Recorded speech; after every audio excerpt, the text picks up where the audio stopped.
If you're looking for something keto-friendly to snack on at your next game day party, then you have gotta check out these cheesy sausage balls. Thanks to a simple ingredient swap, you'll still get that classic Bisquick texture, but without the added carbs. And you might as well go ahead and double or triple the batch, because I promise you guys, these are going to disappear fast. One of the best things about this recipe is how quick it is to throw together. So first, simply grab a large bowl and add 1 pound of ground sausage. I'm using a mild breakfast sausage, but you can always spice things up by using a hot Italian sausage instead. 1 cup of a fine almond flour. This is the ingredient that we'll be using instead of the classic Bisquick that other sausage ball recipes call for. Do make sure you look for the fine grit, as it will give the meatballs the best texture. 1 cup of finely shredded Monterey Jack or cheddar cheese. Once again, look for the finely shredded so it mixes in better.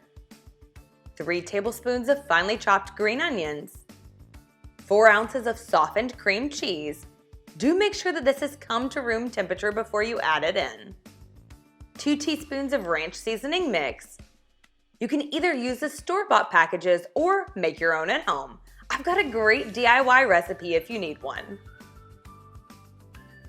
Half a teaspoon of salt, and 1/4 teaspoon of red pepper flakes. This is optional and can be left out if you don't want any spice. Mix this all together using either a stiff spatula or you can just do it by hand.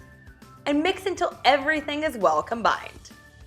Next, scoop out 1½ tablespoons of the mixture and roll it into a bowl.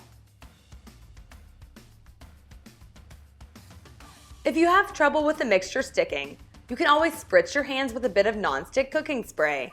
This usually does the trick. Once rolled, place the ball on a parchment paper lined baking sheet. And repeat with the remaining mixture. You should end up with roughly 24 sausage balls. Bake them in a preheated 400-degree oven for 15 minutes, flipping them over halfway through cooking.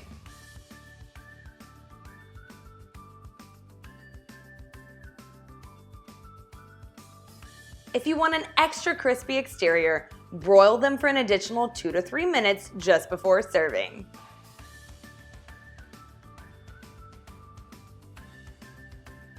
Okay, now for the real test. Let's see if I can stop at just one of these. Oh my gosh, nope, not gonna be able to stop at just one. Guys, I'm not even sure if these are gonna make it to the party, but I cannot wait to hear what you think, so be sure to let me know. Also, if you want a few more low-carb dishes to try, you have gotta check out these recipes right over here. Thanks so much for hanging out. I will see you in the next one.